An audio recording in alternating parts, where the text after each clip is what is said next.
slam by Rampage Jackson. And that's it. That is all she wrote for Hercules right there. Danielle Taylor throwing some heavy shots and ends the fight. Cutler is out. Insane airplane toss by Charles Krazy. Atlantic takedowns. Huge knees, 2 huge knees. And there she is, Ronda Rousey making her pro debut in excellent fashion. Jamie Colleen just destroying. Cutler says, no more, I'm out.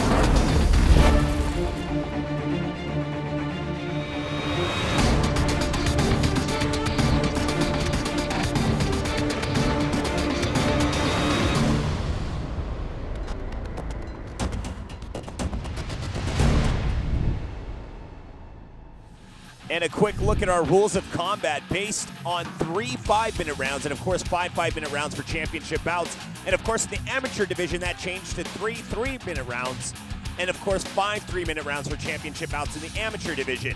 It's based on the 10-point must system, judging criteria, and to get things started, we'll go ahead and throw it to the cage. Ladies and gentlemen, from the Seneca Niagara Resort and Casino, Niagara Falls, New York, King of the Cage and General Tire present this 3-round bout in the lightweight division. After the bell rings, your referee in charge of the action, Todd Anderson.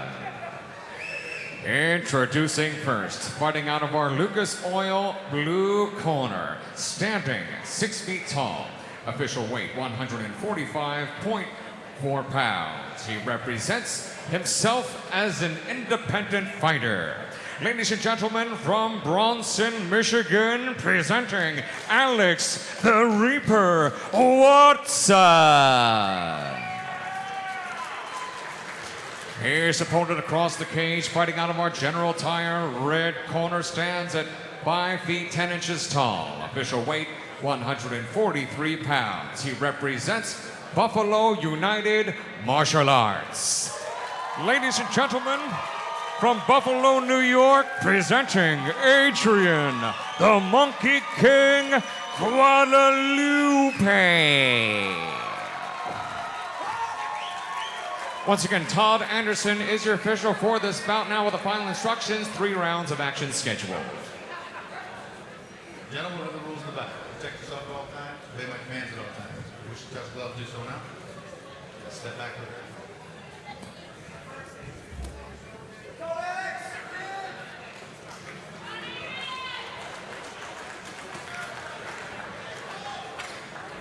Here we are, round number 1, our first bout of the evening. Alex Watson versus Adrian Guadalupe.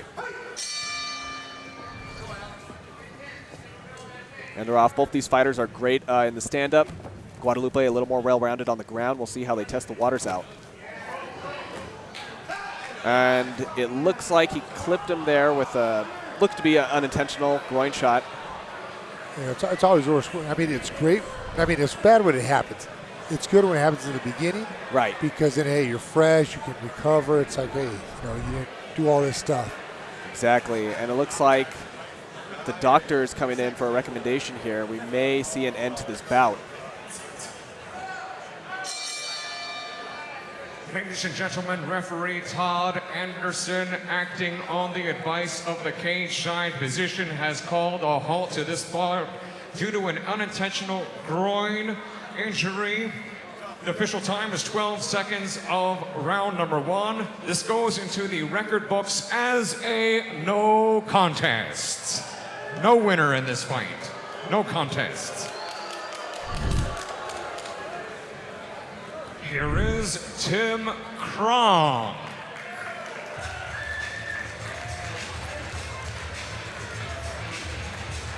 Now making his way to the cage side, Tim Crowe. Crowe hails from Kingston, Ontario, Canada, and stands at 6 feet 1 inch tall. He's fighting out of the heavyweight class, and once again, this is a professional bout, 3 rounds, 5 minutes apiece. Now this is Crowe's debut professional fight. He had a pretty strong amateur MMA record that ended at 5 wins and 1 loss. He's looking to keep that streak going, looking to pick up his first professional win here tonight against the likes of Ed Spoony Barger. I think we're definitely going to be seeing a lot of hands getting thrown back and forth, a lot of explosive stand-up. Both of these fighters are known for their knockout capabilities. Spoony Barger a little bit more diverse. However, Kronk's got a lot more muscle, got a little bit more strength. Kronk trains out of Loyalist MMA in Bellevue, Ontario, Canada. There, like I said before, he trains in mainly stand-up. He is, that's where he feels comfortable, and that's where he's got that knockout power. So I feel like he's going to be trying to take out Spoony Barger as early as possible. But as we've seen before, Spoony Barger is not new to this sport. It's going to prove to be a very tough opponent.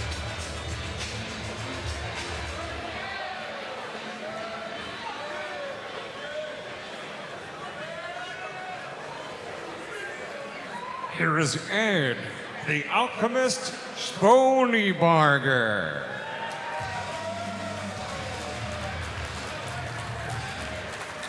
Now making his way to the cage side, Ed Spoony Barger. Spoony Barger comes from Killbuck, New York, and stands at 6 feet 5 inches tall. He's also fighting out of the heavyweight class. The only difference here, he has had one professional fight beforehand. He's got just a little bit more experience than his opponent. His amateur MMA record wasn't as strong. It did end at 2 wins and 3 losses. We've seen Spoony Barger a few times here at King of the Cage before. He's got a great stand-up. He's just a massive guy. He's huge, he's tall, he's got a great reach. That's definitely going to pay off into his advantage this fight.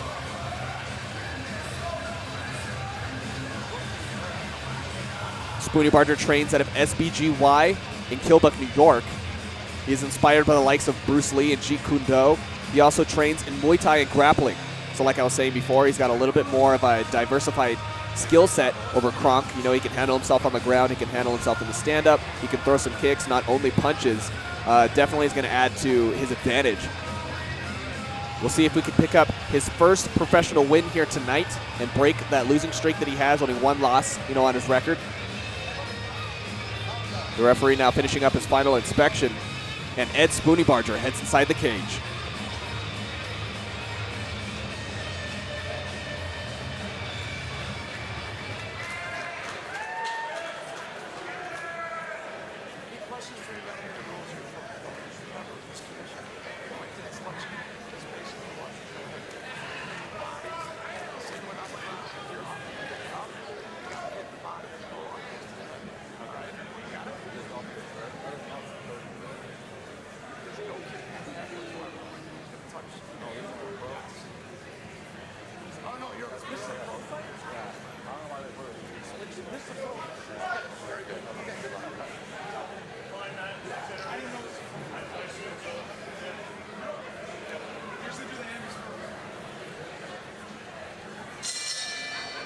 Ladies and gentlemen, from the Seneca Niagara Resort and Casino, Niagara Falls, New York, King of the Cage and General Tire present this 3-round bout in the heavyweight division. After the bell rings, your referee in charge of the action, Steve Ward. Introducing first, fighting out of our Lucas Oil blue corner, standing 6'1", official weight 257.6 pounds. He represents Loyalist MMA. Ladies and gentlemen, from Kingston, Ontario, Canada, presenting Tim Crowe.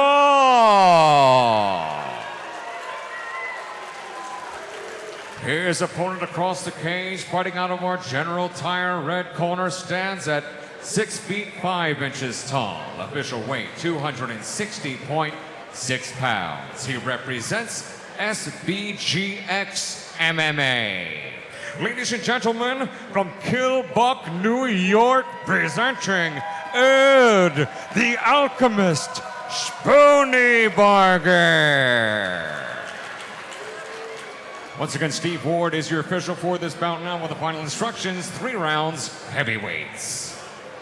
Okay, gentlemen, remember rules in the back. Protect yourselves at all times. Listen to my commands at all times. If you want to touch gloves, just sit down. Back to your corners.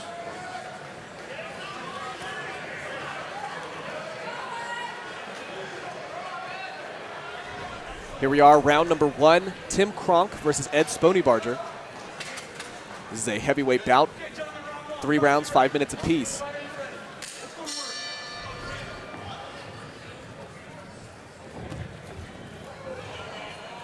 I think, boys, you always got to be ready for that one shot, whether it's a kick or a punch. Spooneybarger coming in, throwing the hands. Lots of power behind those punches, and Kronk goes down. And that's it. That's all it took. Spooneybarger, of course, known to be a knockout artist, bringing that power to the table once again. Let's take a look at the replay. Yeah, you know, these guys, they come in and they both start swinging for the fence, and that's the thing. With heavyweights, they know, hey, I got the power. One shot lands, it's good night time. Exactly. A lot more force behind that. It's just simple physics. And that's all it took right there. And Kronk's a big guy, you know, he's got a lot of strength, but just goes to show, you know, doesn't matter if you hit him right, that's it. Ladies and gentlemen, the official time, 20 seconds, round 1. Your winner by knockout, Ed, the Alchemist Spooneybarger. Here is Jerry, the Sheriff Dumont.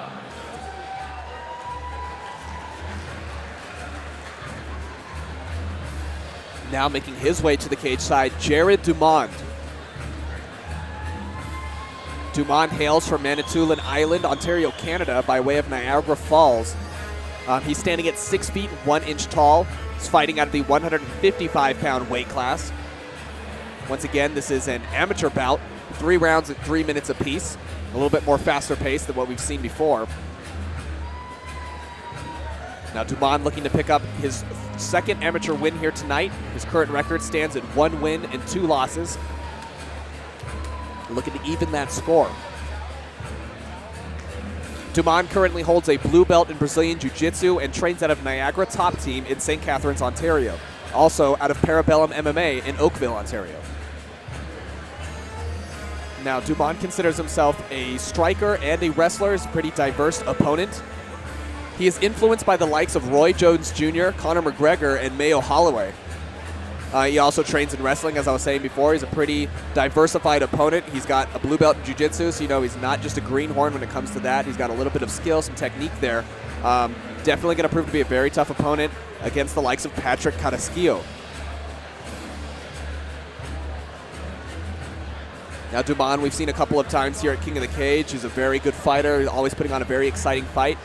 Can mix things up, you know, if you want to keep things exciting, throw some punches out. He's not afraid to duke it out for a little while. He does have some knockout power, but like I said before, he does also like to rely on his wide set of skills. He's going to want to take things down to the ground if things aren't working for him in the stand-up, or if things aren't working for him on the ground, he may take things back up to the stand-up. The referee finishing his final inspection now as Jared Dumont heads inside the cage.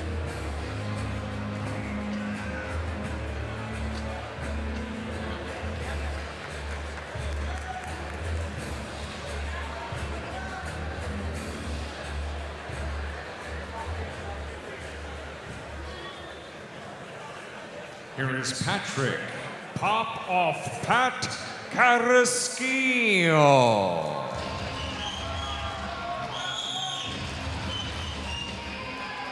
Up next to the cage, we have Patrick Carrasquillo. Carrasquillo hails from Buffalo, New York, and stands at 6 feet 2 inches tall. He's also fighting out of the 155-pound weight class. His amateur MMA record currently standing at 3 wins and 2 losses. He's looking to pick up that 4th win here tonight. He's got just a little bit more experience inside the cage as far as amateur bouts go over his opponent, Jared Dumont. I think he's going to prove to be a very strong opponent to go up against. Now, the differences between the two, Carrasquillo is definitely more comfortable on his stand-up. He's going to want to deal with the fists and the kicks. You know, he practices primarily Muay Thai and kickboxing, so he's definitely going to be bringing that to the table. Dumont may prove to be a little overwhelmed in the stand-up and may want to, you know, looking for a takedown, trying to shoot down to the ground as quickly as possible. Carrasquillo trains out of WNY MMA. There, as I was saying before, he practices primarily in his stand-up. He's got a lot of striking power. He's very agile, very quick. You can see another King of the Cage fighter, Jeff Dens, there in his corner. He's definitely going to be bringing some great skill to the cage and going to prove to be a very tough opponent.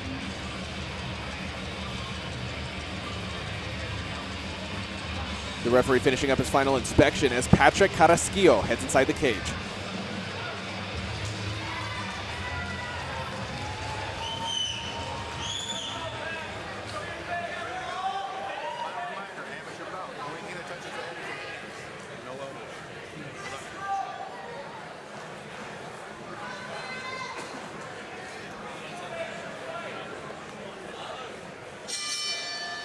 Ladies and gentlemen, from the Seneca Niagara Resort and Casino, Niagara Falls, New York, King of the Cage and General Tire present this 3-round bout in the lightweight division. After the bell rings, your referee in charge of the action, Todd Anderson.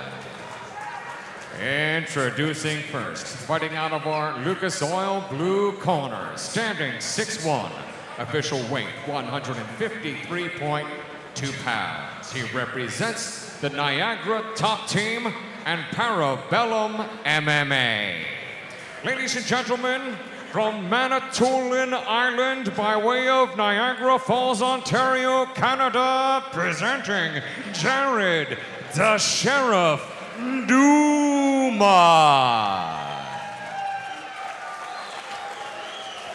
His opponent across the cage, fighting out of our General Tire red corner, stands at 6 feet 2 inches tall. Official weight 151.6 pounds. He represents WNY MMA. Ladies and gentlemen, from Buffalo, New York, presenting Patrick Pop-Off Pat Carrasquillo. Once again, Todd Anderson is your official for this bout. Now with the final instructions, 3 rounds, lightweights. Gentlemen, the rules of the bout.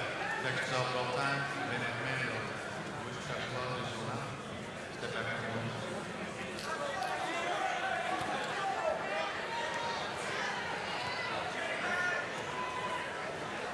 and Here we are, round number 1, Jared Dumond versus Pat Carrasquillo.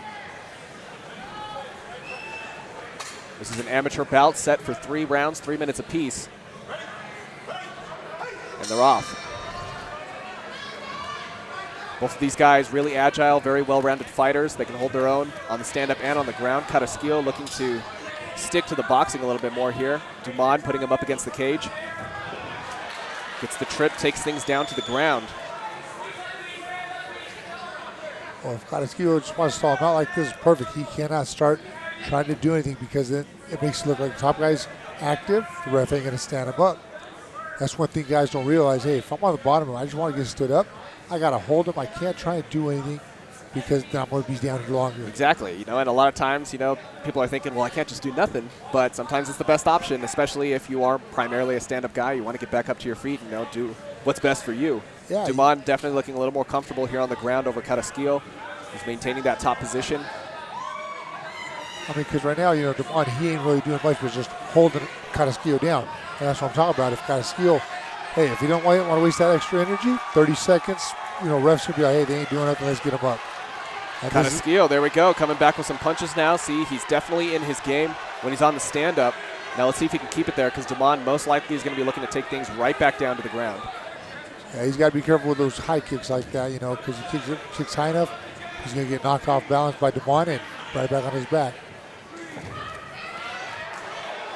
Carrasquillo with a nice couple of punches here. And he's using his range good. And there it is, the takedown attempt. Carrasquillo got caught right there, got a little too caught up in all that flurry of punches, didn't take a break to think for a second. Dumond was able to catch him, take him down. See if he can capitalize from here. Dumond, though, did take a couple of heavy hits there in that succession. Oh, yeah, he took quite a few. And that's why he went for that shot. Exactly. He wasn't liking it. You can always count on, you know, a ground guy. If you hit him enough, hey, that shot is coming. You can expect it. And I think Carrasquillo got a little too comfortable when he started throwing. Like, hey, man, we're going to be banging for a little bit. Just let him. He slipped. Dumond now looking to capitalize in this situation here.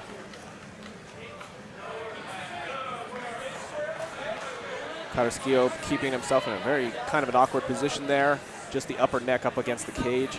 But like I say, he's doing a good job because he's not taking no punishment from Dumond at all. Exactly. Even though he's on the bottom. The only bad thing is, though, that judges look at this as Dumont is dominating because he's on top, controlling, Carrasquillo, keeping him on the bottom, not letting him do anything. Exactly, that's the point they got to keep in mind. And whether or not Carrasquillo has, some options here to try to move out.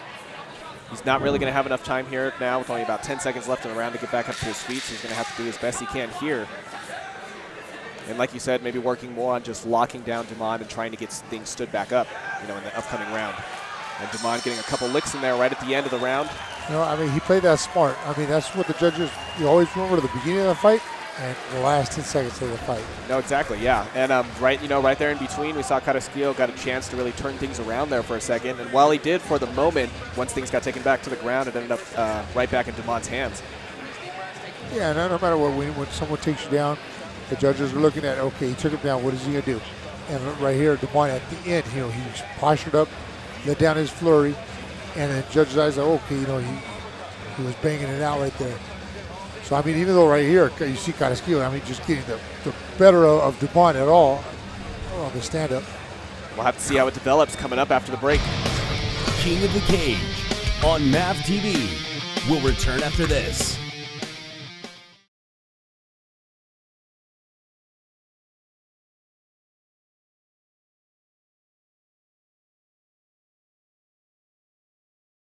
Tonight's presentation of King of the Cage is brought to you by Lucas Oil, made in America, sold to the world, and by General Tire, anywhere is possible.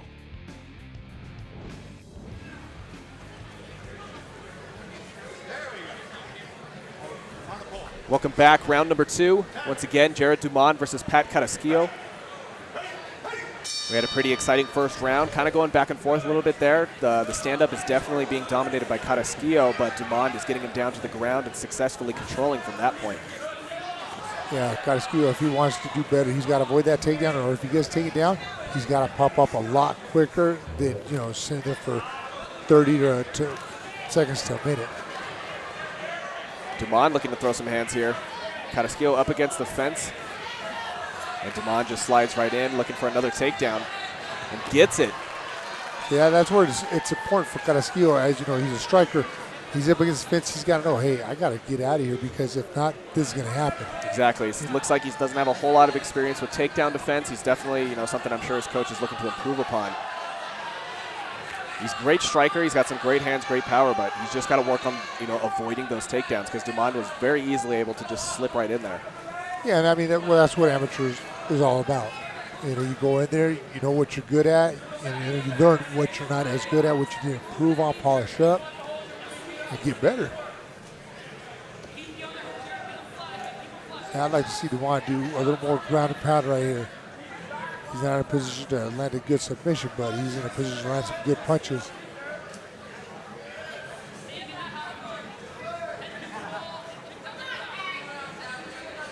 Dumont just slowly and methodically working on that control, working on improving his position here, opening up Carrasquillo. And now Carrasquillo using that fence to his advantage. He just needs a little bit more movement. He's got he's a little too static right now. Yeah, he needs to press away from that fence right there, get a little more space. Because that fence, I think, is crowding him. Now locking up the head of Dumont here, making it a pretty uncomfortable situation. If he hung on the leg and squeezed tight enough. Yeah, you could tap someone out that way. Yeah, definitely. If you got strong enough legs. Oh, yeah. Good job by Dumont right there. Exactly, just making the pass right on top. And now Carrasquillo looking to be in a little bit of trouble here.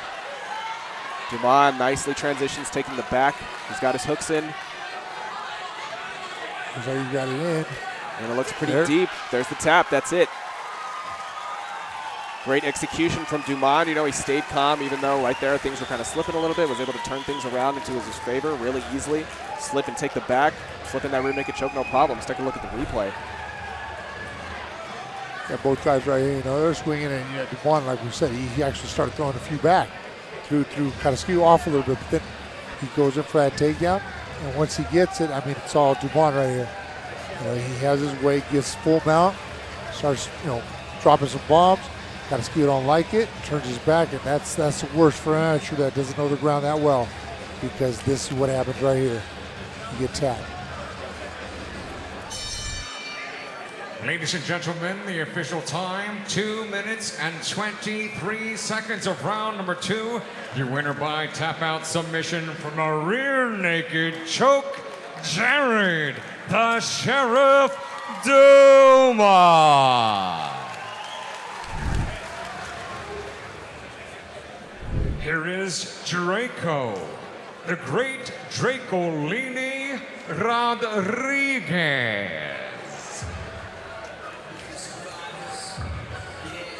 Now making his way to the cage side, the great Dracolini, Draco Rodriguez. Hailing from Eagle Pass, Texas, he stands at 5 feet 9 inches tall, and he's fighting out of the 145-pound weight class. Of course, we've seen Draco before here many times before. He's a crowd favorite, always puts on a great fight, fantastic boxing, and some great wrestling. He's looking to improve his current pro record right now, looking for that 4th win. He currently stands at 3 wins and 1 loss, came off of a fantastic amateur MMA record that ended at 13 wins and 0 losses. So like I said, Rodriguez is bringing a lot of talent, a lot of skill, and a lot of power to the table. He is not a fighter to be reckoned with. However, he is going up against a very tough fighter, the likes of Fard Muhammad. We've seen him, of course, before. He's an aggravator. He likes to, get the crowd riled up, to get the fighters riled up, but he packs a punch.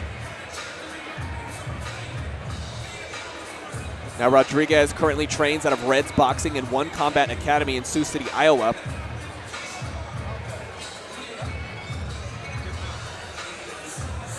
Draco Rodriguez heads inside the cage.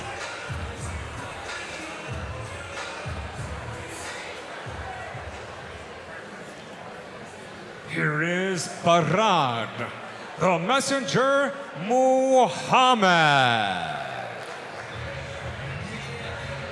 And now making his way to the cage side, Fard the Messenger Muhammad.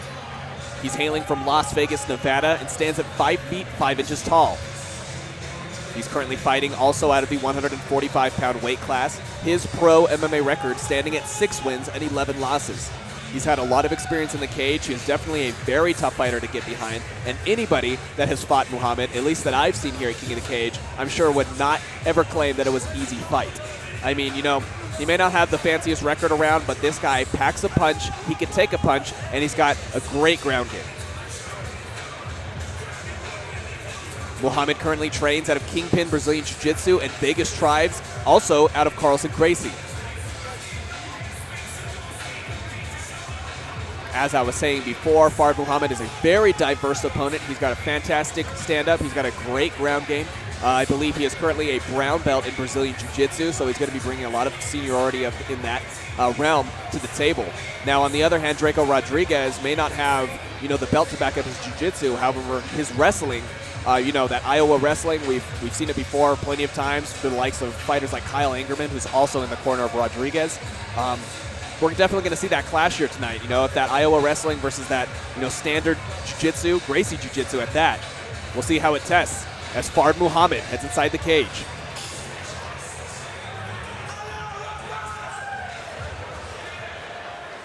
Ladies and gentlemen, from the sensational Seneca Niagara Resort and Casino, Niagara Falls, New York, King of the Cage and General Tire present this special 3-round bout in the bantamweight division.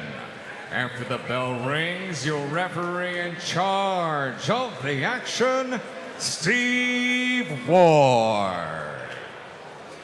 Introducing first, fighting out of our Lucas Oil blue corner, standing 5 feet 9 inches tall, official weight 145.4 pounds. He represents Reds Boxing and One Combat Academy.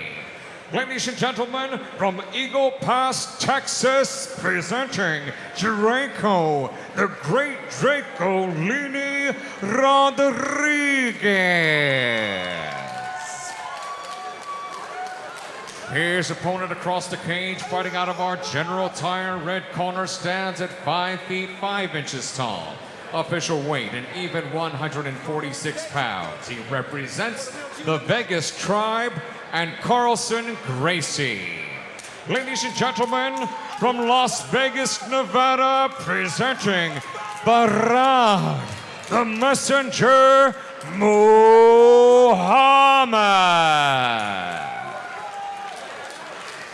Once again, Steve Ward is your official for this bout now with the final instructions, 3 rounds, bantamweights. Okay, gentlemen, remember the rules in the back. Listen to my commands at all times. Protect yourself at all times. If you want to touch gloves, do it now. Back your corners.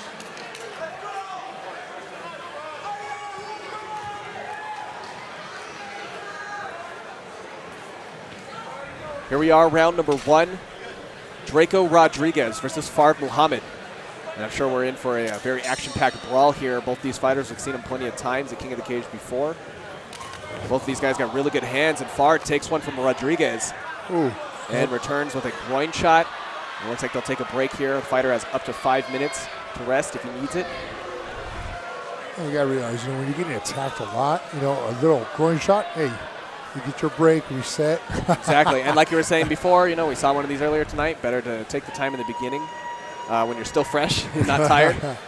Yeah, this one was just more of a grace, so this one wasn't that bad because, Rodriguez didn't end up on his back. Exactly.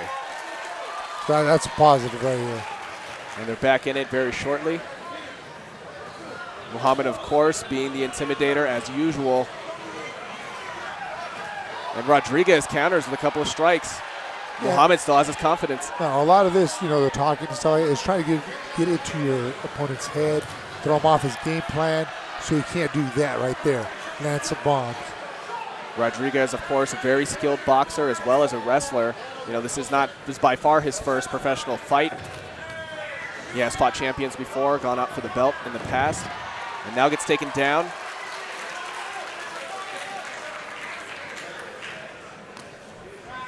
Rodriguez pushing the pace here. Muhammad trying to defend. Rodriguez doing a good job right there with that leg, coming into almost, half guard. Just holding him there, relaxed, not trying to rush anything. Muhammad grabbing the arm there, working the Kimura. Oh, and now possibly transitioning to an arm bar. Rodriguez is not going to let it happen.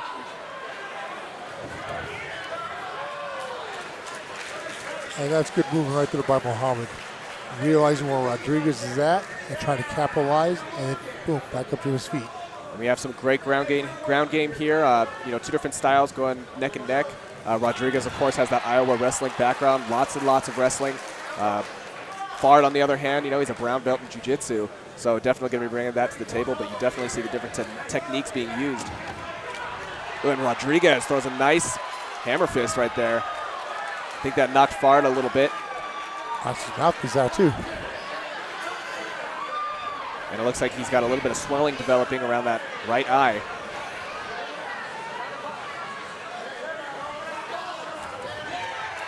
Rodriguez with a nice kick. And now also Rodriguez, he's got a target, which is that right eye. If it's swelling up a little bit, hey, you want to keep tagging it. Doesn't have to hit hard, but enough to just close it all up. Yeah, once it's already swelling, the damage is done. All you can do is add on to it. Yep. And the rest of the shots open up. Muhammad goes in for a kick there. Rodriguez catches him. And a nice knee from Muhammad. A couple of nice strikes there. I'll tell you, Rodriguez got to be careful because Muhammad, he's not just giving it to Rodriguez. Right? He's making him earn every shot he gets, everything he takes. No, exactly. Muhammad's one of those fighters. He may not have the best record, but he's definitely going to put up a very tough fight against any opponent he goes up against. The guy hits hard, and he's well-versed in his jiu-jitsu, so he can take care of himself. Rodriguez is really going to have to push hard for this, now taking him down to the ground.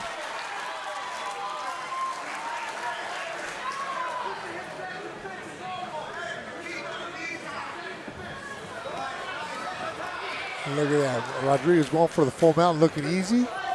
Right there, Muhammad capitalized that he's high. Let's get him off. A couple of very close elbows, almost dealing a lot of damage, just barely out of range.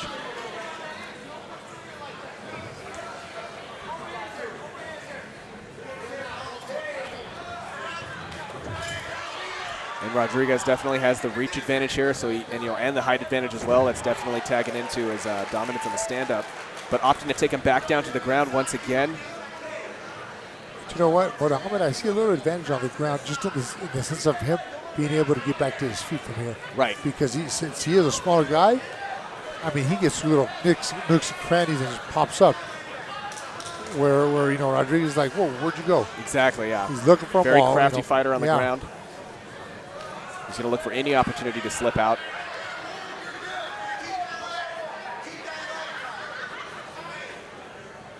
Just under 50 seconds left in this round here.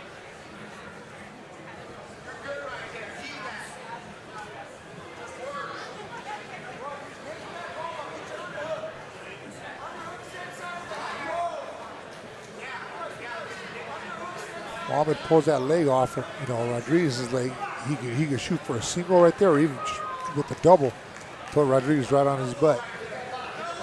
You know, misconception with a lot of people is when they get on the ground, they lock up on people, and Austin's like, hey man, when you lock up on them, you lock yourself in that position. Exactly. And Rodriguez very quick, switching around, now taking the back, taking advantage of this positioning, throwing strikes. Rodriguez always doing a great job of staying busy. Muhammad trying to slip out the back. And that's it for round number one. Looks like both these guys are already, you know, putting on a nice layer of sweat, which is only going to make this ground game even trickier for the rest of the fight. Let's take a look at the replay here. And here, I mean, both guys going at it, showing a lot of determination. But Rodriguez getting the ground, but you know, they said you can't take it, you know, say, hey, Rodriguez got this because he's taking him down. Muhammad doing everything he can from the bottom. They pop up, they go down. It's a fight on both sides. No, exactly. Both fighters putting up a great fight. I think I got to give the advantage to Draco because I think he just landed a few more shots, definitely did a little more damage, and that eye is probably going to prove to be very troublesome for Fard as the rounds to come. Yeah, no, right here at the end, I think the 10 seconds is what helped Muhammad a lot. Here we are, round number two.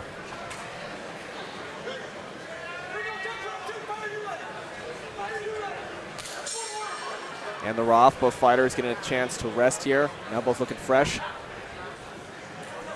What I like about this fight so far is that both guys, even when they go down, they're still busy. They're moving. They're constantly trying to, you know, hit each other, improve position, anything and everything. Exactly what you were saying. I did notice that. I was about to comment on that in the last round. Both these guys are on it constantly, and there's never a moment where any of them are just laying there taking any hits or just laying there stagnant. I mean, that's what you want to see in a fight. You know, if they're standing, you're standing bang. When they go down, hey, we're trying to do something. We're not just laying down, holding you down, and, you know, trying to just score the points by, you know, staying on top. Muhammad here setting in this guillotine. It looked like it was tight for a second there. Rodriguez managing to pull his head out. I think it was, but like you said earlier, the sweat setting in makes it a lot harder to get certain submissions because you get slipperier, easier to pop out of bad positions. Exactly.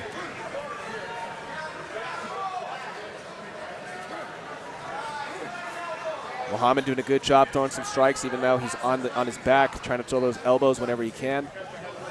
Now pulling the leg over.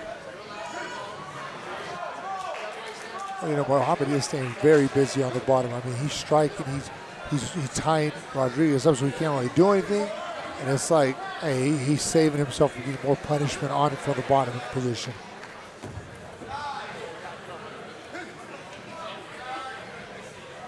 He's sneaking in some elbows right there to Rodriguez. This to me, that's not what you want to see. A guy from the bottom striking the guy on top, covering up. It's like, no, this is what it should be. The guy on top striking down, the guy on the bottom trying to defend. A nice elbow from Fard right there. Rodriguez looking to pick his shots, keeping a nice defense. Muhammad is just not giving up. He's going to keep throwing those sharp elbows. Yeah, well, one good elbow, hey, that's going to cut your opponent up, and he's going to change his mindset. And start making him think, hey, wait a minute, I can't just sit here and do what I'm doing. I got to change something up. And then that's where the ground guy gets the guy on the back gets the advantage. His opponent's got to change his strategy, and now, hey, I can keep doing what I'm doing and, you know, get out of this position or just keep striking.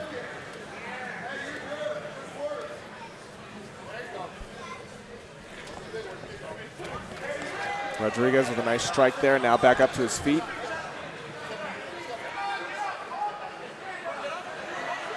And it looks like he'll let him stand back up, and they'll reset.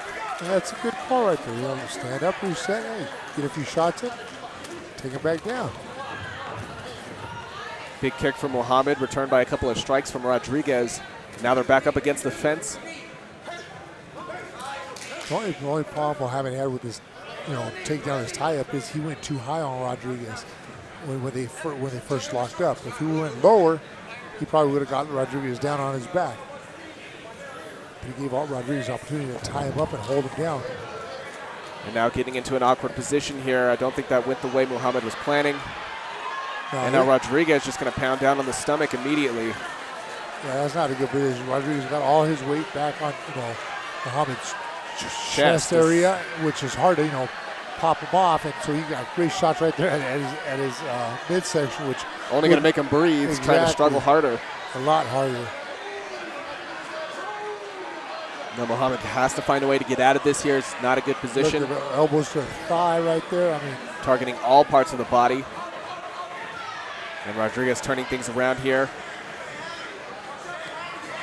Muhammad making sure to lock up that leg in half guard.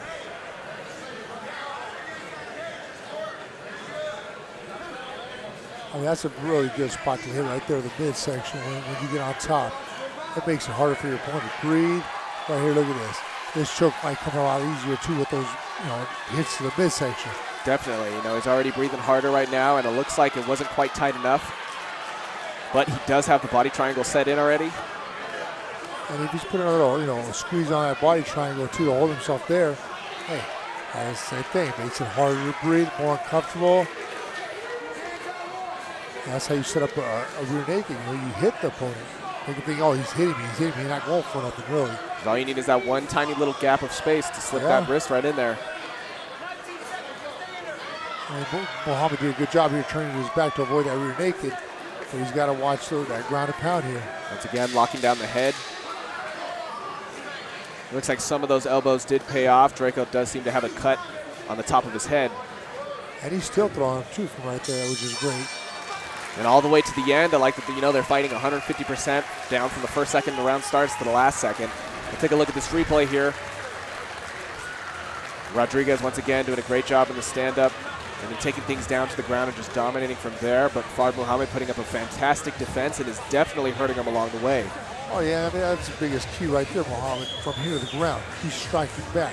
He's getting Rodriguez to cover up and defend, which is something you rarely see from a ground fighter. Both of these fighters just putting their all on the table. We have a third and final round coming up here.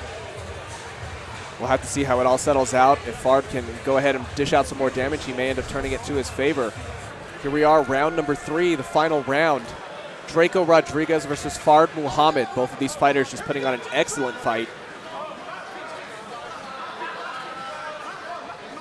And it looks like we're going to reset. Lost mouthpiece here for a second, but we'll get the show started. And as I was saying before, both fighters are putting in some great work, but I got to give those first 2 rounds to Rodriguez. He did just seem to be in more control than Muhammad was. Not to discredit Muhammad at all. He is definitely dishing out some damage. You can see that cut is pretty bright red on the top of Draco Rodriguez's head. But he does, Rodriguez definitely looking like he's got a little more stamina, a little more gas in the tank over Muhammad right now. Yeah, well, each takedown he took Muhammad down, he kept him down pretty good. Muhammad did a great job in the first round popping up, but that takes a lot of energy out. And that's what's showing right here in this third round. Muhammad's a little slower. Rodriguez still jumping around, bouncing around, moving nice and light. So we're going to see if he capitalizes up on that. If you can see Muhammad slowed down.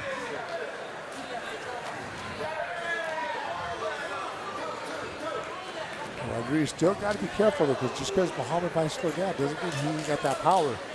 Exactly. He's always packing the punch. He cannot get caught by one of those stray punches because that could really change things up. Oh, yeah, all it takes is one good punch. Whether you go to sleep or wobbles you and drops you, and then all of a sudden here comes the rest of the punches to finish you off. But it looks like Rodriguez is going to get comfortable again, taking things back down to the ground, is going to stay on top, keeping that pressure up, dropping those elbows on the head, working the body, doing exactly what he needs to do. Those body shots will make sure, Muhammad stays in that position there. When you lose your air, your energy from body throws, it doesn't come back as when you get, knocked around on the head, dazed and all that stuff. You recover, and usually don't go nowhere. But the body shots are crucial things. And they're back up to their feet. Muhammad up against the cage now.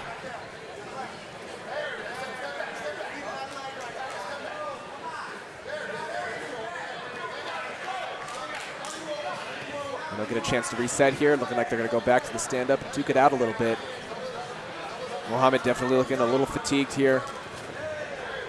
He's still throwing hard, though. Moves in. I was going to say, Rodriguez got to watch out for that power because he threw that light kick in right when he threw it. Yeah, Muhammad's a very explosive fighter. He always, right he can get that second win very quickly. It looks like that eye, though, is starting to be a little bit of a problem. His visibility is definitely low. Rodriguez looking for that shot. Oh, and now taking the back. Muhammad looking very fatigued, taking a lot of shots here, though, but still trying to avoid damage. Now Rodriguez just picking him. They're not looking good at all from Muhammad right here. He went down, and Rodriguez just taking full advantage of this position. Rodriguez now passing over.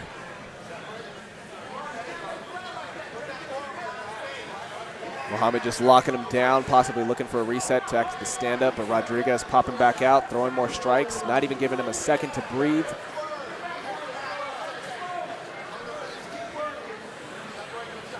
And I think Muhammad spit his mouthpiece out trying to get some more air in him. That's never a good sign. And now putting the mouthpiece back on, Rodriguez continuing to work that body. And that's why that mouthpiece came out. You keep working that body. Hey, that mouthpiece in your mouth makes it harder to breathe when you can't breathe right. You got someone laying on you.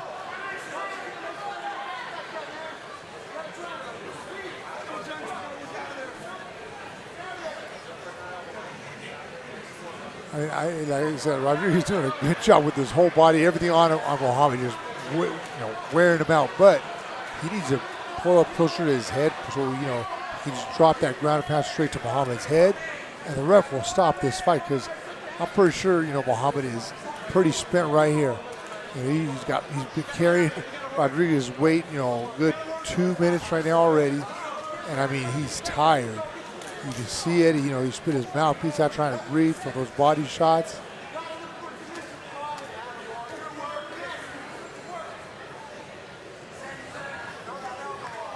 Draco doing exactly what he needs to do. Just under 40 seconds left in this round, and it looks like it's Draco's game if this ends up going to decision.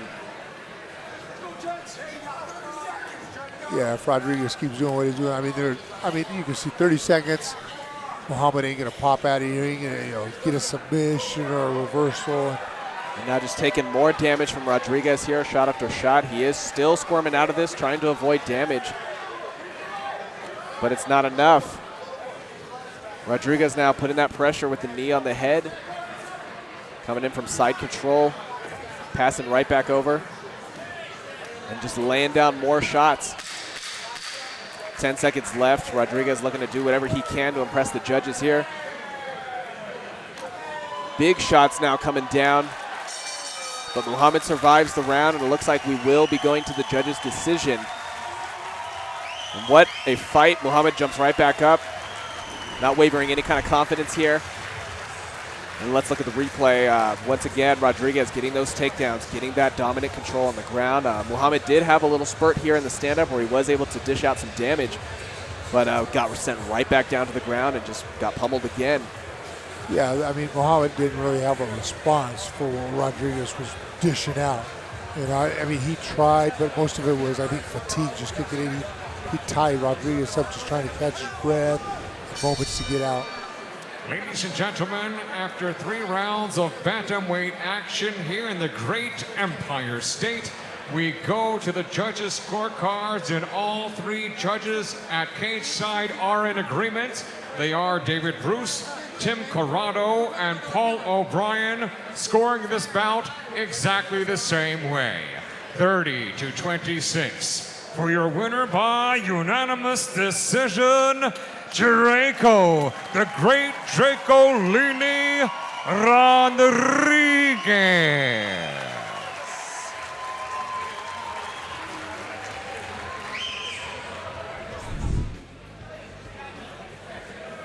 is Corey, the Gentleman Butts.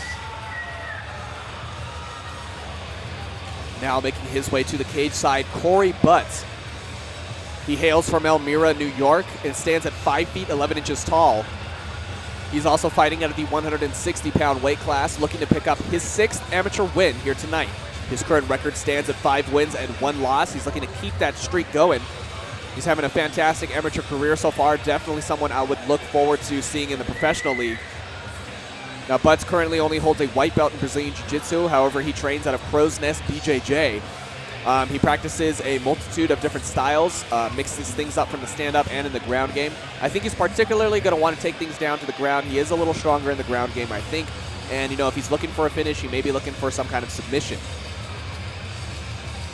However, he is going up against the likes of Morgan Kavanagh, who is definitely another well-diversed opponent, but a little better in the stand-up, so we'll have to see where it ends up going.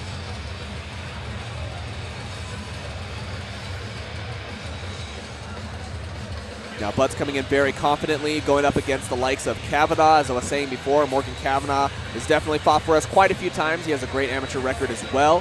Both of these fighters are going to prove to be a great test for each other and, you know, improving their career.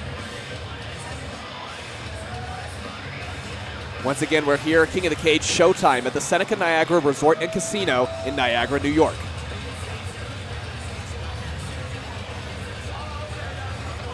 The referee undergoing his final inspections now. And Corey Butts heads inside the cage.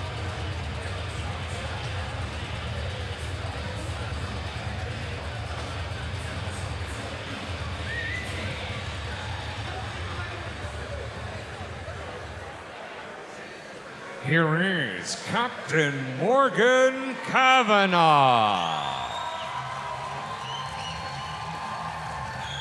Up next to the cage, we have Morgan Kavanagh.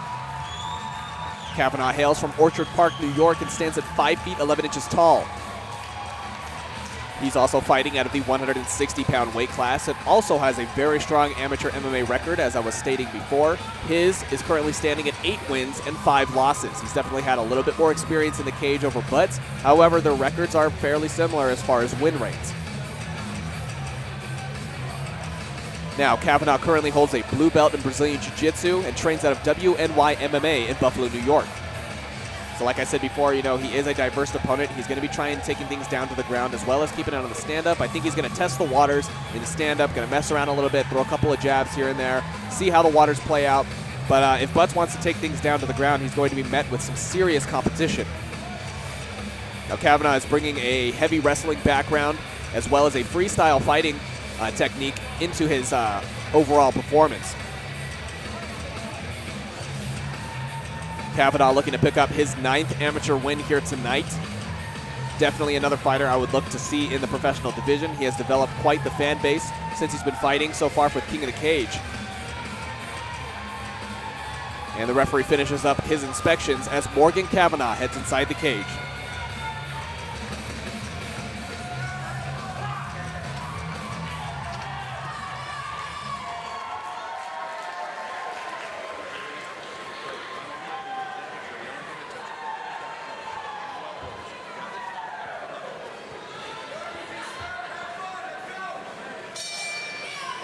Ladies and gentlemen, from the sensational Seneca Niagara Resort and Casino, Niagara Falls, New York, King of the Cage and General Tire present this 3-round bout in the junior welterweight division. After the bell rings, your referee in charge of the action, Todd Anderson. Introducing first, fighting out of our Lucas Oil blue corner, standing 5 feet 11 inches tall, official weight 158.8 pounds. He represents Crow's Nest Brazilian Jiu-Jitsu. Ladies and gentlemen, from Elmira, New York, presenting Corey, the Gentleman Butts. His opponent across the cage, fighting out of our General Tire red corner, stands also at 5 feet 11 inches tall. Official weight 160.8 8 pounds. He represents WNY MMA.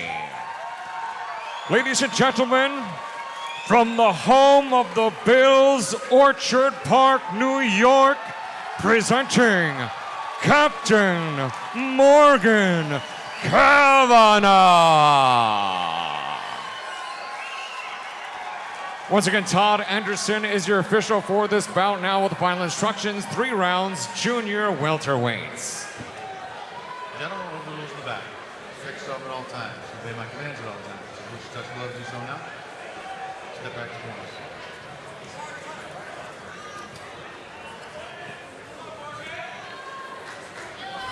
Here we are, round number 1, Corey Butts versus Morgan Kavanagh.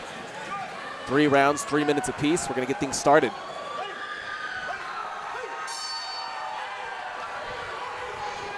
Both these guys seem to be pretty diverse fighters.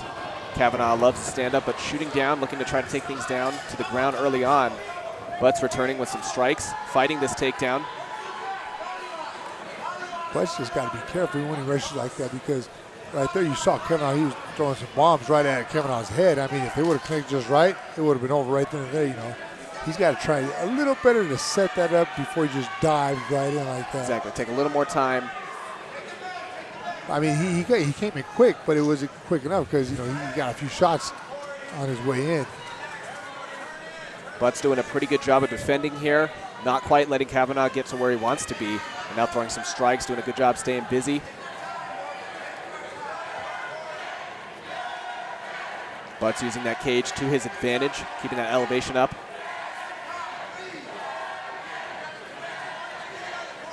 If Kavanagh stays in that position right there, it'll be a lot easier for him to posture up and you know, keep Butts off him, you know, with all that pressure. You know what I realized when I get in this position, with, you know, training, what my training partner does, all he does is push me on my chest and I fall straight on my butt. You know, it's the simple things that people don't think about. Hey, he's sitting on you. If you just extend your arms, he's going to go straight back. Right, there's no other way for them to go. You got the fence behind you for leverage and push. Yeah, where's he going to go? Exactly. If they push you back, you're not going anywhere. Yeah. He can't really like, oh, I'm going to stay right here. You know, it takes a lot of strength, you know, get someone just from a push or stay in that position. Corey Butts still doing a fantastic job. Has not let himself get on the ground yet. You know, he's been sitting up in this position here. He's fairly comfortable. Kavanagh is just continuing, staying very persistent, trying to, you know, tuck him out, pull him out, and get him completely on the ground, but just quite isn't working for him. Well, that's not about what you just said, but he is on the ground. Yeah. But he didn't get on his back. He isn't quite, you know, in the worst position he could be in. Yeah, that's right, that's right. But yeah, look at this. It's right back to his feet in a guillotine, and he's got his legs around his waist. He stretches them out. And this doesn't look good for Kavanagh. You can see some strain in his face here, and there's the tap. And that's what it is, man. You stretch your opponent out when you got that, it tightens that guillotine that much more. Exactly. All that patience really paid off. All he had to do was wait for another takedown attempt and was able to crank that in perfectly. Let's look at the replay here once again. As we were talking about in the beginning, you know, Kavanagh just didn't have that momentum he was looking for to get that initial takedown. And he ended up paying for it when things got taken back up. Kavanagh didn't suspect Butts doing this to him right here. And that's what, you know, the patience of just not really executing until when it needed. Ladies and gentlemen, the official time, 2 minutes and 21 seconds of round number 1. Your winner by tap out submission from a guillotine, Corey, the Gentleman Butts.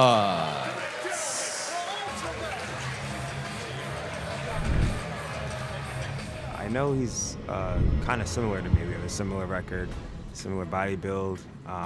Not sure too much about his experience. I just know he's got 5 wins and 2 losses. I got 5 wins and 3 losses. So, you know, we're just gonna go and make this thing happen. He's a little younger than me, I know that. I know he's athletic and charismatic. So I'm just really looking forward to an exciting match. I know that he comes from a kung fu background. He has some decent jiu-jitsu. And I know he's going to be game to fight tomorrow night. When I meet him in the cage tonight, I'm just going to take it to him. I know he's talented. I know I'm more talented, so I'm just going to do what I do best. The more pressure, the better. I haven't been here in a long time, almost a year and a half, so it feels good to be home. Feels good to be back. I'm very used to being the underdog. I'm very used to being the out-of-towner. I kind of made my reputation on basically going to other places and conquering them, so this is no different. Prepared the same as always in the gym, non-stop, just trying to get better in all areas and, you know, just focusing on myself. So when I got the call, I pretty much I was already training, so I just kind of, all right, cool. Now we're training with a purpose, and we're going to put a plan out, you know, and get ready for it. I'm healthy, ready to show up, show out, and win, baby. Sean Felton is going to be a really exciting match tonight. I hope you came ready, because I'm going to come and take this money. Zimmerman, I can't tell you what's going to happen, but I can tell you how it's going to end. My hand in victory, baby. Let's go.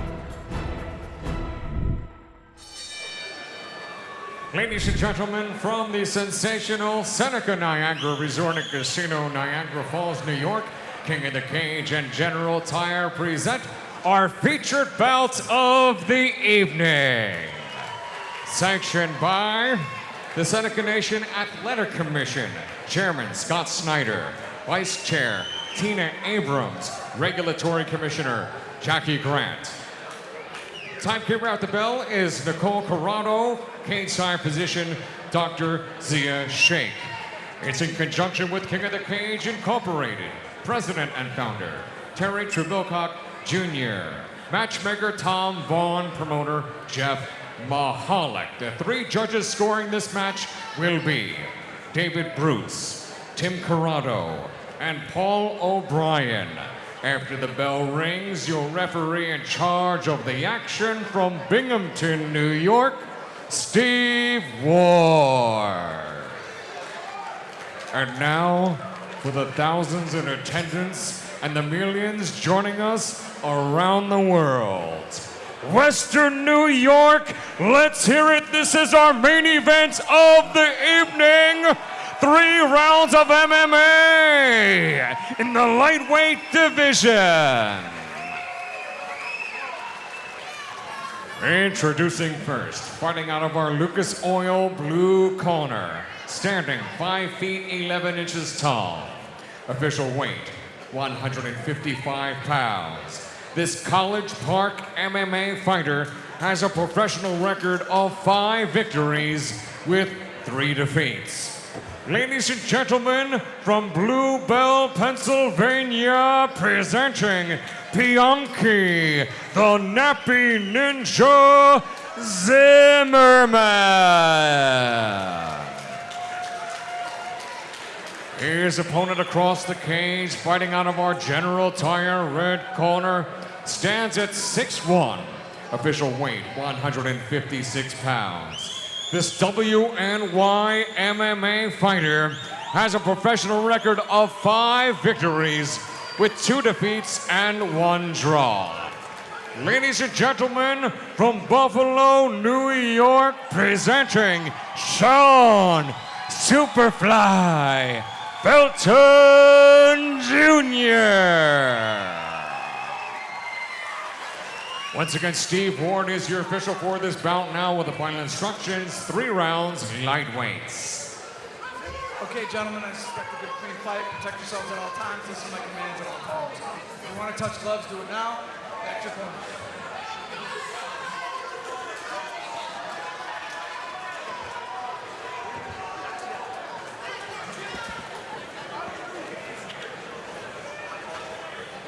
Here we are, round number 1, our main event of the evening, Piankhi Zimmerman versus Sean Felton.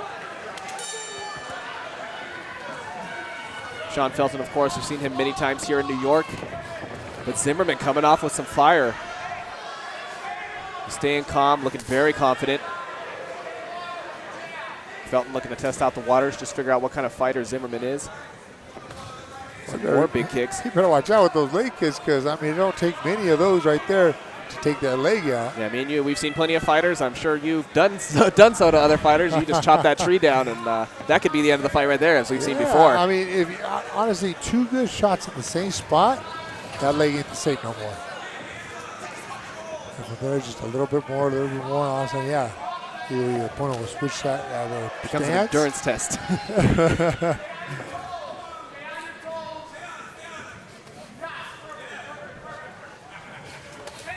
Zimmerman returning with some leg shots. Zimmerman maintaining center cage.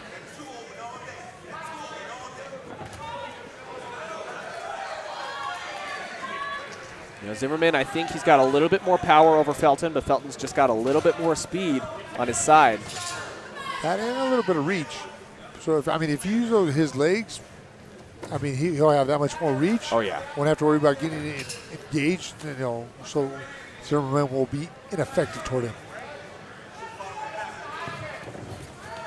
But he's got to fire a little quicker and more numbers, because look at that right there. Zimmerman throwing a lot of numbers right here, trying to make sure it all gets taken care of. Oh, and another guillotine set up here. Felton, just stay in that position, look up to the sky. And don't worry, Exactly. little by little, you'll be able to get that arm off. Right, do not let that neck sink. And Zimmerman's able to just sit there with all of his weight on Felton. Now Felton looking for those foot stomps, possibly looking for a takedown here.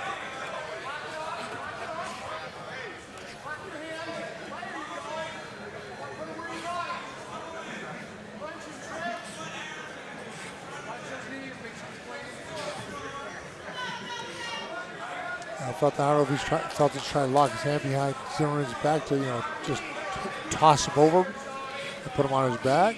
Or if he's just comfortable right here, throwing the knees to the legs, try to hit the body a little bit, soften him up, and break out and, get some good shots in.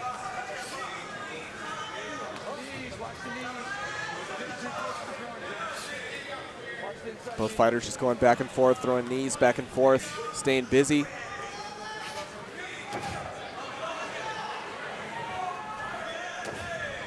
Running into a little bit of a stalemate here, working that foot stomp over and over again. He's definitely going to start feeling that in a bit. Well, the thing is, these hits aren't so damaging, so the ref could break him up just because he sees, hey, you got to just, tap each other a little bit. But here we go. Felton going for that takedown. Pulls the legs, gets him down to the ground. Zimmerman staying tight, though.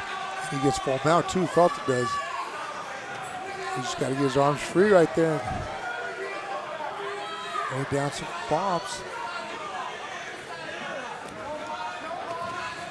Zimmerman trying to get out of this, but Felton keeping that weight distributed correctly. He's trying to twist out, doing exactly what he needs to do. Felton just holding on. The only reason Zimmerman wasn't able to get out of that earlier is because he had that arm lockdown, which I was talking about earlier. You lock down your opponent thinking, okay, I got him, he can't go up. But then when you try and do something like that, where you toss him over to the side and try and get a reversal, you're keeping him in that position. So it makes it 10 times harder. Now you got to use strength instead of technique. A good thing by Zimmerman, he's got him in his full guard now. So he's got a lot of that weight off of him. But Felton's still pressing down on his face right there. Making himself heavy, crunching Zimmerman up. Felton definitely getting some points this round for control. He's definitely dominating this position here. Zimmerman not really able to, get where he wants to be. And as long as Felton's on top, the judges are going to be seeing this as him in control. 30 seconds left on the clock. Should be in for a pretty interesting second round. Both fighters should definitely be conserving energy for the most part. Not a lot of them, not a whole lot of damage getting thrown back and forth here. Both fighters should be still fairly fresh. Felton looking to try to deal some last-minute damage. 10 seconds. I don't know how fresh these guys are going to be in that second round because, right now, Zimmerman, he was dealing with all Felton's weight on top of him the whole time, trying to get him off, and Felton's just putting that pressure on Zimmerman. This is a test of cardio right here. Exactly, and this very may well go the distance. We have seen that happen tonight already. These fighters are bringing it all to the table. Felton, of course, he's got a lot of fans out here tonight. He's definitely looking to prove himself. Zimmerman also doing a great job so far, especially in the stand-up. Felton may take some more damage if they end up sticking to that stand-up a little longer in the second round, but I'm assuming he's going to want to take things down to the ground as quickly as possible. Well, yeah, Felton had a great time on the bottom here. But Zimmerman was actually getting a good advantage on stand-up. Welcome back, round number 2. Once again, our main event of the evening, Zimmerman versus Felton.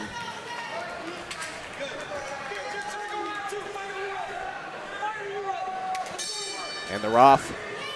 Felton coming off of a pretty productive first round. He's definitely gaining some points for control there. Zimmerman looking to make up for lost time. More kicks. And like you said, these guys still do look fresh. You know, that ground game didn't affect either one of them, especially Zimmerman, you know, who was on the bottom. He's still coming in strong. And he's definitely not looking to get into that same predicament as he did in the first round. He's trying to do whatever he can to keep things on a stand-up. Now damaging those knees. He's getting a lot more behind those knees, putting that leg all the way back. That momentum, you know, weight itself is just pounding in there. Felton getting that Muay Thai clinch right there. Look like he might be trying to throw some knees. There you go, just like that. And that's, I mean, that's always beautiful to do when you get that neck and pull it down, get a knee in there, and all of a sudden your opponent, hey, what happened? Exactly, extra momentum from both sides. We'll see if it proves successful for him. It looks like he got things turned around for a second here. Once again, going for those foot stomps, doing whatever he can to just weaken Zimmerman as much as he can. I think those might be a distraction too, because that's, I mean, that's what he was doing in the first round. He was doing knee stomp or leg stomps, you know, hitting the thighs with his knees, and then he went for a takedown. So it could be just a setup. Zimmerman needs to throw just a little bit more here. He needs throwing it in, get off of this, get out of this position right here. Felton going lower, trying to get this takedown. Almost gets it there, but Zimmerman counters. And they're back up to their feet. Zimmerman coming in hard. He's got to break away right here, Zimmerman, because he can't let himself get tied up. A big knee there. Looked like it wobbled Felton for a second. It brought Felton down, which is great for Zimmerman, but he's still got to get out of this position right here. He doesn't want to get anywhere where Felton's got his legs or, you know, a possible takedown. And look at that. By just sheer force, pulls him out from under him. I mean, that's one way to do it. Yeah. I mean, make sure he gets those hooks in, because, I mean, if Felton pays attention where Zimmerman's at, if he just poshes up like that, he can pop him right off. Oh, I see. Zimmerman's got a figure four. Now Zimmerman all locked in. This is a bad position for Felton to be in. Zimmerman looking to make up for lost time. And I mean, Zimmerman's got a good position here where Felton just keeps covering up. You know, he's not striking. He's not trying to do anything. And now trying to settle in the rear naked choke here. It's very possible. Felton's going to fight it, though. He doesn't quite have it set in there. He got his chin down enough. You got to be careful because you could get cranked. But, you know, I mean, that's even worse when you get your chin, you know, your jaw cranked over. Definitely. 2 minutes left in this round here. Zimmerman looking to continue to take advantage. Throwing some nice strikes. Now really using that reach to his advantage. He's able to really crank his arm all the way around and land some decent damage. Yeah, no, I mean, right now Zimmerman turned around completely, you know, from the first round. I mean, this right here is Zimmerman's round. And he's doing a good job of taking advantage of every position.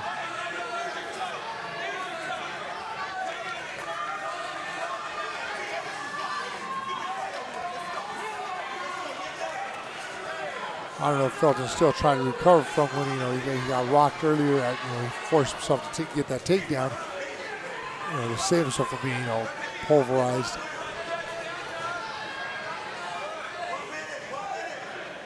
Zimmerman just slowly and methodically keeping that lock in. Still has that figure four. Kinda. Still locking in there around the stomach. Has some great control over Felton right now. Felton is forced to just try to block and defend whatever damage is coming in. Just under a minute left. You know, he's still got lots of time to work from this position, and as long as he has that figure four, or at least his hooks in, you know, he's in a great spot to control. You know what I'm looking at? I'm looking at Zimmerman's position, and he's just got leg shots now, but he has him in between his legs, which is a bad spot for Zimmerman. If Felton pays attention, he can actually submit Zimmerman from here, you know, off his ankle. Oh, that's true. But then again, with Zimmerman, you know, constantly punching, distracting Felton exactly from what's going on. Makes it to be a very hard situation to read. Yeah. More focus on just defending and not taking in that damage. That's exactly what he's doing. And Zimmerman is not letting up for 1 second, just keeps continuing to drop those sharp elbows all the way through to the end. I mean, this could be bad for Felton in the next round. Trying to hold that arm down and open him up. Yeah. That's it. What a turnaround for Zimmerman here. Was able to definitely turn the tables around for that first round. Felton was definitely getting points for control that whole first round, but second round here, Zimmerman was basically able to dominate for most of the entire bit of it. Yeah, and all it was right here, when he got on top, he got a few good shots on Felton, which made Felton try and get that takedown, but then, like I said, it wasn't just a clean takedown, and Zimmerman took advantage of it all the way, using a lot of power right there. Yeah, exactly. That definitely took some energy out of him, but he had plenty of it stored up from that first round, so he was able to keep it going all the way through to the end and just kept pelting as much damage as possible. And the difference between Zimmerman and Felton, the rounds is here. Zimmerman continuously just threw punches, where Felton in the first round wasn't able to throw as many. Exactly, yeah. Wasn't a lot of striking in the first round, but Zimmerman definitely, focusing less on trying to submission holds aside from that rear naked choke. We'll have to see how it develops coming up in round number 3. Here we are, third and final round of our main event, Zimmerman versus Felton. Zimmerman coming off of a very strong second round. Felton looking to make up for lost time. Yeah, I mean, I have it 1-1, so it's this round right here which, to me, determines who wins this fight. Felton definitely looking like he took a little more damage than Zimmerman so far. He's looking a little more fatigued. Zimmerman putting on the heat. Felton tries to go for a takedown here. I think he gets it, but right now he's in a guillotine. Not a super clean guillotine, but he's in it. Felton may have been doing that out of a defensive measure. He does not want to stand and throw hands with Zimmerman, I'm sure. I think right now in this round, I think whoever ends up on top wins the fight. I mean, both guys shown from on top, they can do damage, they can have control over their opponent. So I think that's the fight right here. If they're going for the takedown, it's, hey, who ends up on top. And Zimmerman stands back up to his feet. Felton still holding on.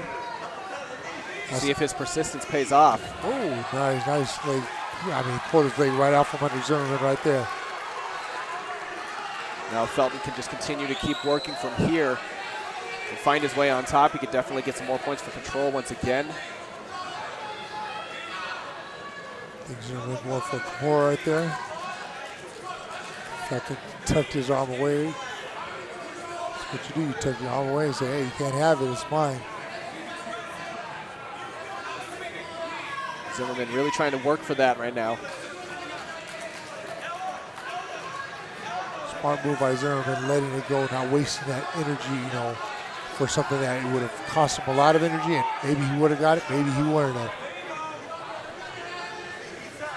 I think you got to realize when you're doing ground and you're trying to get that submission, hey, if I can get it, I'm going to get it. If I can't, I'm not going to waste that energy. I'm going to transition to something else, so I have the energy to be able to execute another move. Exactly. There's been plenty of times when I get there and say this position where Zimmerman's at, and I'm just trying to get that on my one thing, on my one end, and the next thing you know, I'm like, why my arm's so tired? Oh my God, I just lost my grip. Why'd I do that? I didn't even get the submission, didn't get the arm, and now I got to sit there and rest. My arm's shaking out, trying to get the blood flowing back in. Now Felton starting to try and improve in the situation here. Zimmerman continues to dish out damage, throwing those elbows to the sides of the head. Felton trying to return with a couple of body shots, but they're not doing as much damage as those elbows. Oh yeah, and even though they're little taps from Zimmerman, those elbows, I mean, it's a sharp elbow right there to hit right on the skull. Straight to the bone. A little bit of skin, just covering your head. I mean, it could cut you up easily. You can feel them a lot more than those love taps that, Felton's giving Zimmerman. Plenty of time still left in this round, just under 1 minute and 50 seconds. Zimmerman looking to, I honestly, Felton may be on top right here, but I think I've got to give these points to Zimmerman for control. He's definitely dominating the pace of what damage is getting thrown back and forth, and really kind of keeping Felton out of options. I agree with you. I mean, he's doing a lot more work from the bottom than Felton is on top. But you can't ever, just say, hey, well, he's doing better, because it depends on what the judges are looking at. Exactly. They could just say, no, the guy was on top the whole time and he won. Good job right here. Zimmerman, trying to get a submission attempt. Constantly staying busy, constantly dealing damage, trying to go for whatever he can. Felton is starting to feel some of that fatigue and that damage as well, slowing down just a little bit. I mean, I think, good job by Felton right here, getting that one leg through. But if Zimmerman was able to get on top with what he's done on the bottom right there with his, grounded pound from the bottom, if he got on top, I think in this last minute, I think he could show the judge, no, look, I'm the one who dominated this whole round. But, Felton's doing a good job of keeping Zimmerman here. Felton's got to be able to posture up and land some heavy leather on Zimmerman. He's got 30 seconds left. Felton definitely has time to, throw some strikes if he can find an opening for him, but I don't think Zimmerman's going to let that happen. Both fighters trying to stay busy, doing whatever they can.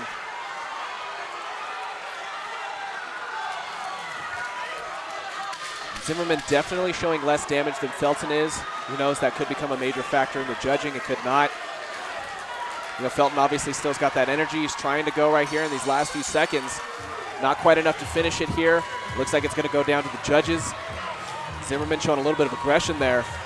Yeah, well, he wasn't happy with the way that round ended or the whole thing went. He was stuck on the bottom, couldn't get out, and, Felton just sat there, and in the last 10 seconds, he turned it up, which is, positive for Felton in the judges' eyes. Hey, you know what? Like I said, the last 10 seconds is what they remember. The first, 20 seconds of the round, last 10 seconds, so.